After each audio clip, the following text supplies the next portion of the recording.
We got a new jump start in this week's Shonen Jump issue, a story called Chainsaw Man. The protagonist of this story is named Benji, and he's a guy in just a mountain of debt, more than 38 million yen. And in an attempt to alleviate that debt, he's already sold one of his eyes, a kidney, and a testicle, but it's barely made a dent. This is just, he's in a very rough place. Money is because his dad owed a lot of money, and eventually the stress got to him, and so he committed suicide, and so the money passed on to his son. And in an attempt to alleviate that debt, Denji, he cuts trees, for one thing, but that doesn't make very much. What his main source of income is, actually, is he hunts things called devils, basically the monsters of this series, which seem to be particularly prominent in the town where he lives. And the way he fights them is he found a small devil who was injured when he found him. And so he let it take a bite out of him, basically, to heal its wounds. And in exchange, he said, then we'll work together so that I can have enough money to survive. It's a little chainsaw dog thing, which he named Pochita. He's really adorable, but he's got a ripcord for a tail. The chainsaw is like his nose. Yeah, he's adorable, but also very deadly. The time whenever Denji and Pochita kill a devil, most of the money they earn from this goes straight to the townspeople to pay off their debt. They live off of very little, enough that apparently most of the time Denji's living off of a slice of bread a day. It's just really bad. So, this particular day, as he's going to sleep, dreaming about a time when maybe, a girl might hug him ever, or he might be able to eat bread with jam or something like that. He's awoken because a demon just broke out, apparently. And of note, when he gets up, he coughs up blood, which apparently is a medical condition he inherited from his mother, something to do with his heart. So not only does he need to make enough money where he can eventually get a decent meal every day, he also needs to make enough money that presumably he needs a lot of medical treatment if he's going to survive.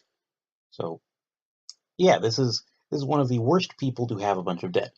But he and Pochita go out, find out that the devil that they were called to fight this time has basically possessed all the townspeople. And so, faced with all of the people in the town, the two get chopped into pieces, and this isn't obviously where the story ends, because as it turns out, Pochita is a type of devil who can merge with a dead human, possess their bodies. But in his case, he leaves Denji in control. He fuses with him, and he regrows. His parts stick back together. He actually gets his eye back, and so I would assume he also gets his other missing organs back. And so now he is the titular Chainsaw Man. He turns into this human devil hybrid with this ghastly looking face and chainsaws for arms, and he ends up being able to fight off all the townspeople and the demon who was possessing them. So, incidentally, while it is not in the way that he probably would have wanted, he doesn't have any debt anymore because nobody he owed money to is alive. But by that same token, there's no way that this town will be sustainable for very long. He can't live here because there's no one to make things. A group of professional devil hunters have had been dispatched to the town to fight the zombie devil. And so they see him. They're led by this lady who catches him when he falls over. He collapses from the exertion of what he's been doing. Notably, he does cough up blood as that happens, which means that as much as Pochita was able to fix when he fused with him, the heart problem's still there. And so, anyway, this checks off one thing on his list is, hey, he got hugged by a girl. But so she tells him as he reverts to normal, uh, or mostly normal. He does have chainsaw cord sticking out of his chest, which presumably he will pull to activate the Chainsaw Man transformation. But she tells him that as he's kind of a demon, she would be obligated to kill him, but instead she gives him the option of living with her as a person who just helps her out in fighting other devils, which is what she actually says that he would be her pet, which is kind of demeaning, but in his eyes, first off, number one, hey, there's a girl who's shown a willingness to hug him, which is neat. And also, she says that he would be provided food, like toast with butter or with jam and salads and desserts and coffee and everything. So, at least at the moment, from his point of view, this is a dream come true. He basically had everything that he wanted in one chapter. I am assuming that things are going to not turn out nearly as well as they look at the moment. There'll certainly be a lot of hardships on the way, I imagine. But for now, he's he's got some happy times in the near future. Whenever a jumpstart starts off, I get sucked into it, and so the same thing has happened here. I have to wonder if with the change in the Shonen Jump format that is upcoming in a week or two, maybe the various jump starts will all be readily available. I hope that's the case. The new system is looking to be really neat.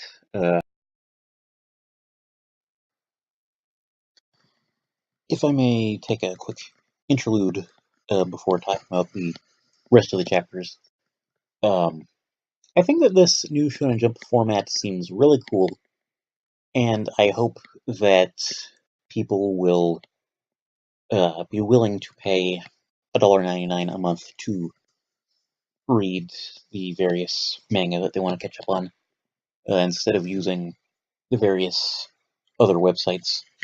Um, because the thing is, you can read 100 chapters a day with it, from what they said. So it should be really easy to, if you want to just catch up on one series or two series or whatever, just buy a month, and you're basically renting entire series worth of manga to read real quick. And then, and the fact that you can read the most recent 3 issues, I guess. I'm not sure if they're still going to be formatted into issues, but the most recent 3 weeks' chapters for free without a thing means that even if you're not paying, you're not missing out on the most recent stuff.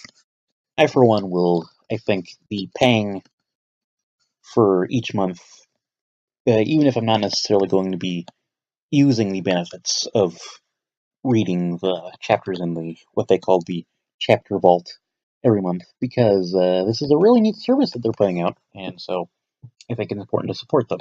And I'm sure that the various people who subscribed to Shonen Jump before now would probably agree. The hope is just that people who didn't might also be swayed to support the official release now that it's uber cheap. So with that little PSA, I guess, out of the way, moving on to One Piece, chapter 926. It seems that a number of the Kozuki samurai are willing to go and help. It's just the problem is they don't have any weapons. They are ex-samurai, and the shogun has banned the use of weapons by anyone who is not a samurai acting in his service. However, it just so happens that the main characters have figured out a way around this. So Nami and Shinobu are spying on various weapons dealers so that they know where weapons are going to be shipped out to other countries so that they can go and steal some of the swords. And then Usopp, being the being working as a salesman in Wano, can then sell the swords. I'm not sure how he's selling the swords because I would assume the distribution of swords to people who are not official samurai is illegal. We don't get to see what his workaround for that is. But it's a neat little operation. And Luffy is also doing very well in the prison.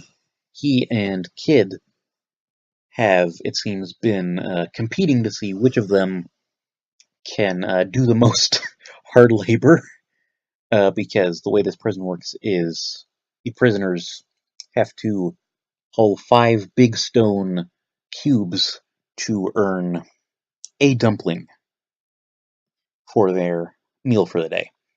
So, obviously, most people are going to be extremely malnourished and just feed into their not being able to pull more cubes. I'm sure that a bunch of people die in this prison. But Luffy and Kid are able to pull so many that the wardens note that they stopped counting after 500. So the two of them basically get all the dumplings.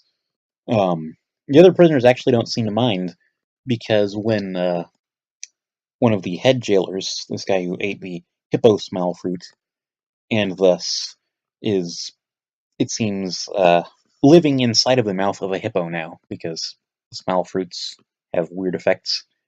When he comes in and tries to admonish them for eating all the food, they just beat him up.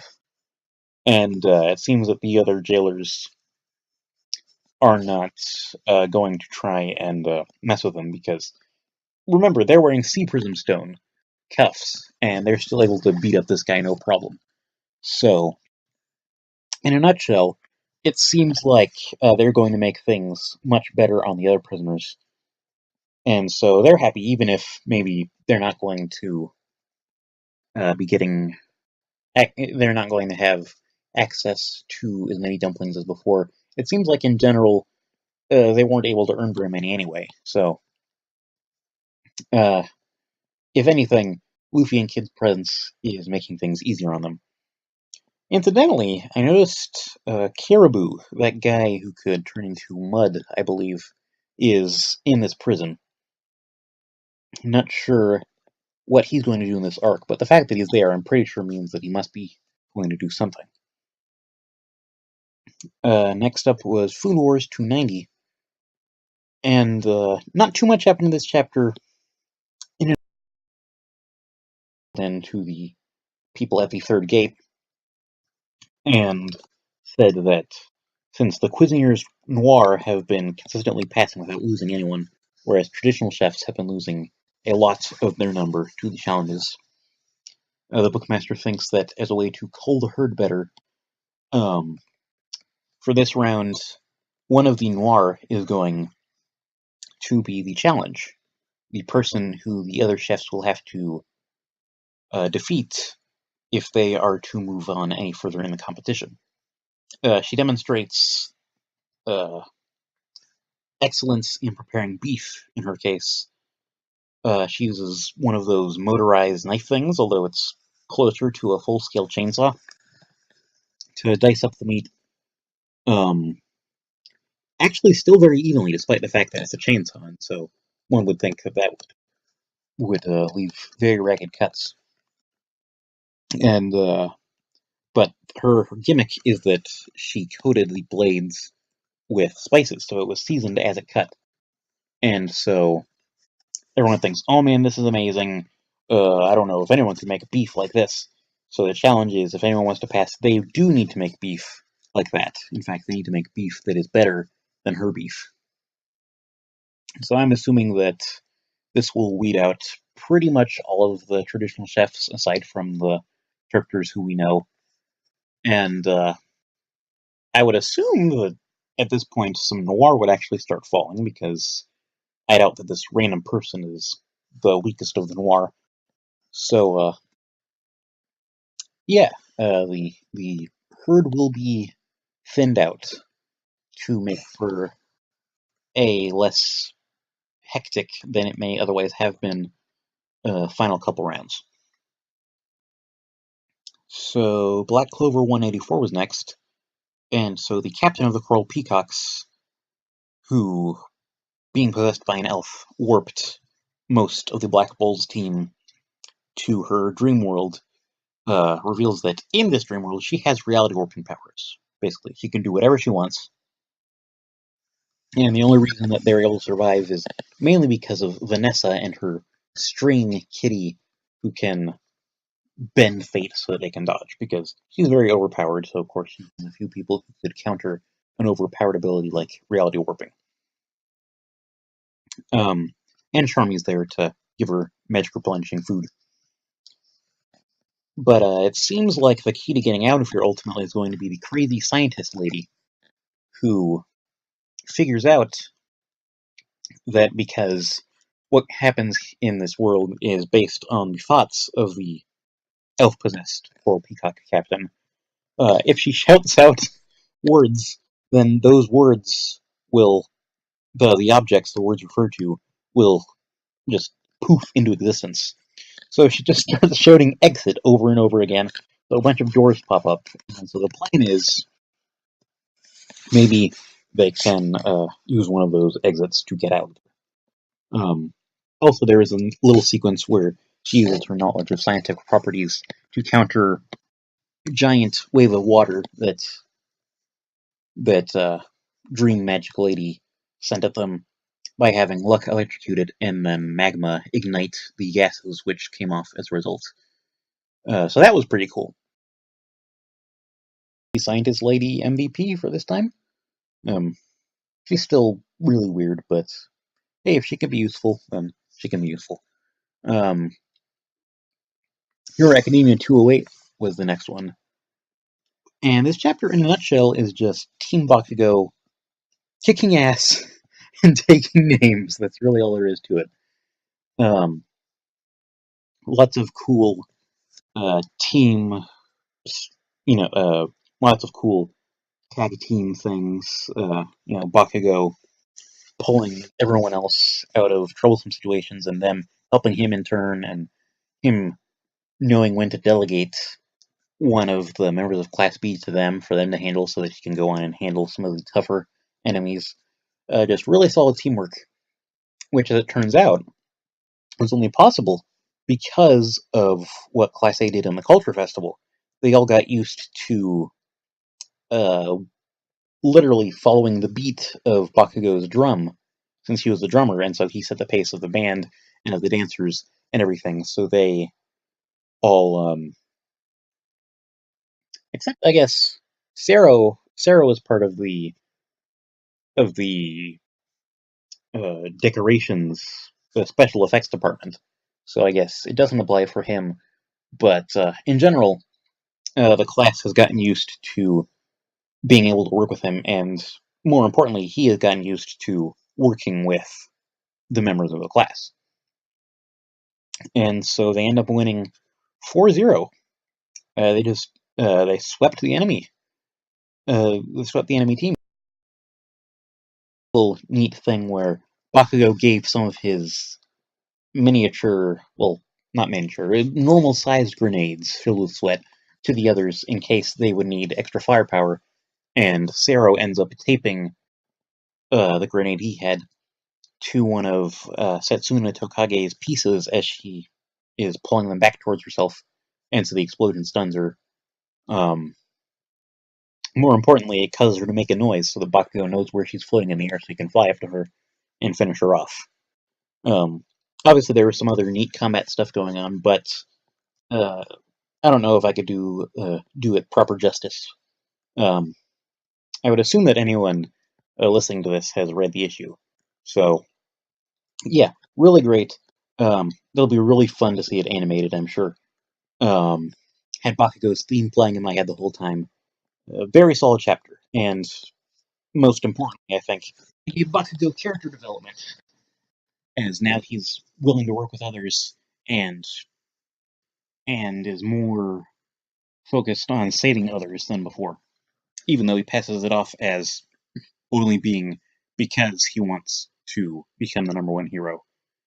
Um, Still, save people to win people to save. Uh, that idea that All Might gave to Deku and Bakugo seems to have set in pretty well. And I have to say, to me at least, I feel like now that Bakugo knows how to work with other people for the moment, I feel like he is the top threat of the first years. I think, because he was very close to, being the best of the students when he was doing things all by himself. So now that he's willing to be a team player, yeah, I'd put him at the top of the pack right now. And incidentally, the popularity poll awards were uh, were posted after this chapter, and Bakugo won both, as he has been for the past. So he's at the top of the pack in more ways than one. Deku and Todoroki were second and third place, or third and second place, depending on if you're talking Japan or global. Next up was Dr. Stone 85. So the reporter lady, I don't know if we have a name for her actually. She uses what she remembers from the before times to lead everyone to the location where a sailing school was prior to the petrification. So they dig in through the this mountain that it's been buried under in the hopes that they can find some of the captains uh, or just any of the sailing teachers in there to captain their ship. What she ends up finding is the heir to the creator of the school, named Ryusui, and he is, as she puts it, just the best sailing person possible. He's the best person for the job, but his personality leaves a lot to be desired. So she thinks that they should go with one of the teachers instead. But Senku just revives him without a second thought. He says, "We need the best person possible for this job." And his first words when he emerges from the stone is, "This world will be mine all over again." So he's obviously an egomaniac, one of those "it's all about me" kind of types of people. Although to his credit, he does immediately say that he wants to pay them back for releasing him from the stone. Although when he notices that a bunch of time has passed and his money's all gone and his butler's gone, that he probably can't do that. But they bring him to the ship to ask if he can sail it so that they can go and save the world. In his view, he says that, oh, if we revive civilization, then I'll have an opportunity to to take a position above all as the most important person in the world, because that's just what Ryusui thinks is the most important thing, is himself.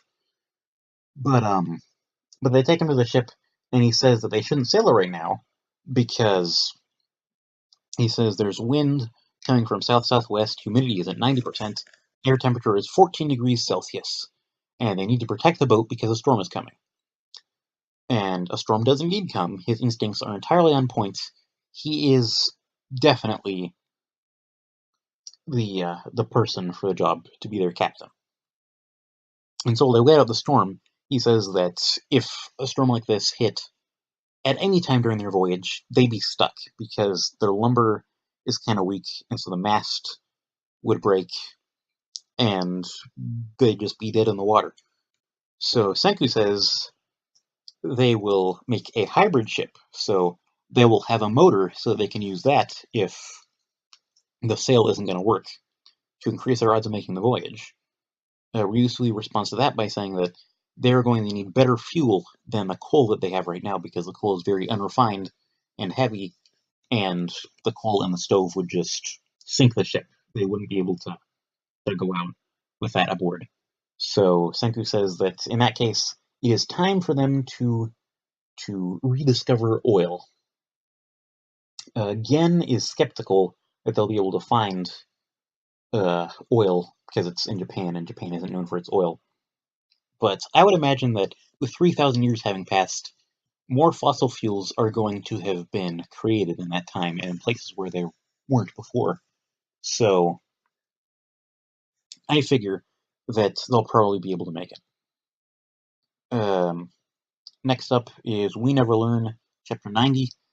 So the other girls in the study group are very happy to learn that Fumino and her dad worked things out, but they're all studying in the library, and Iruka's swim team members are spying on their study session next to a bookcase which has a no spying sign on it, which I thought was hysterical. And they can tell that Fumino has hearts and flowers floating around her. You know, she's giving Naruyuki that look kind of when he's not looking, and so they worry that this could ruin their hopes for Iruka ending up with him, and you know, they'll die with their ship. So they, or at least two of them, one of them actually gives the mature response that, well, if Naruyuki is happy, then that's what's most important. But the other two corner Iruka and tell her that, hey, we know that you're going to go overseas and that you don't want to get close to him because it'd be hard when you leave. But at the same time, how much harder do you think would it be if he ends up with someone else and you have to watch them together until you leave? So they try to get them into a position where Iruka can make a move on him by having him be the timer for her swim practice, but that doesn't ultimately end up going anywhere. What actually ends up happening is Naruyuki himself takes the incentive. As they're walking home, he remembers that before the whole dad drama story arc happened, Fumino had told him that Iruka was lying about her crush, and so he says, "Well, I should probably figure that out." So he asks her about it, and she says that yes, it was a lie, but she lies the opposite direction and says that she never had anyone. Uh, she never had any crush because she doesn't want to be distracted from her goals. Although it seems that her fortitude isn't nearly as strong as she wanted it to be, because while he's working through the fact that this doesn't make sense, what reason would she have had to lie to me about having a crush if she didn't have a crush? She just leans in and kisses him straight up on the lips. That would be the first intentional kiss in the whole story, and I have to say, the look in his eyes, he's just entranced. Um, I do believe that of the girls, Iruka is the one that he cares for the most about, at least at this point. But she tells him, she tries to pass it off as her practicing, uh, because that's how they greet other people overseas. Um, and so he's kind of in a daze. But she tells him that she's going to be studying abroad, and that's how the chapter ends. So this must have been a real emotional roller coaster for the poor guy. Um, of course, her excuse makes absolutely no sense because number one, it's in Italy, I'm pretty sure, where the kiss thing is a greeting, and even then, it's on the cheeks. Um, but yeah, it seems like her thing is going to be coming to a head. I'm not sure how it's going to turn out, uh, because at this point, I feel like he's probably gotten enough info to realize the whole situation. So this isn't something that she'll be able to back down from again. I think we're going to get a resolution to her whole arc very soon. Um, so looking forward to that. The last chapter of this issue, because it was a relatively short issue, was The Promised Neverland, number 114. And most of this chapter was actually very neat, very kind of heartwarming and stuff, because some of the younger kids have noticed that the older kids, like Emma and Dawn and Gilda and Ray, are getting very stressed out as they try to take care of everything for all of the members of the group. And but as it turns out, some of the younger kids, the ones who stayed behind when the older ones went off to learn more about the Seven Walls, the younger kids have learned a lot about survival from Hugo and Lucas while they were away, because they were away for a long time. They had a long time to learn, and they're very good at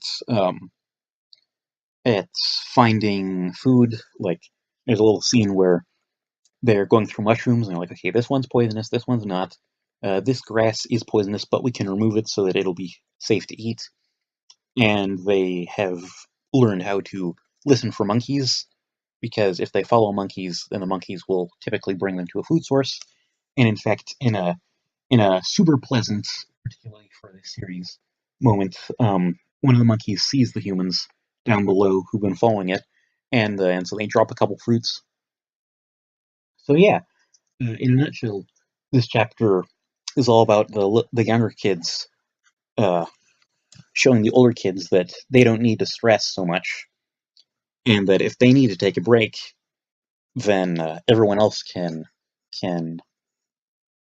deal with things for them, which was very neat. Emma is visibly much calmer than she's been in a long time, but before the chapter ends, she and some of the other older kids, it seems like they can kind of just sense the presence of demons nearby, and so they tell everyone to stay inside because this is the thing that they're still learned in.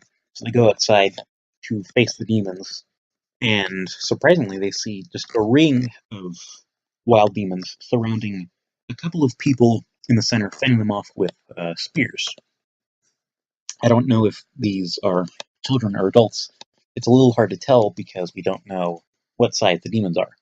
But seems like new characters are going to be introduced very soon, and that'll be interesting. So yeah, this was this issue again, pretty short. What with the drops from the schedule last week, I'm not sure how the shift in the website style that's coming up is going to change things.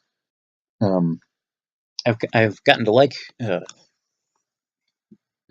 these little talking sessions about the chapters, so maybe I'll just expand it to if they don't do the magazine format anymore, just all the chapters which I followed that were released that week, which is something that I had actually originally planned anyway. Originally, instead of just Shonen Jump discussions, I had this idea for a series called This Week in Shonen Jump. So we'll have to see how that goes, but I do intend to keep doing this. And so if anyone is enjoying this, then feel free to leave a like, and yeah, come back to hear me ramble some more the next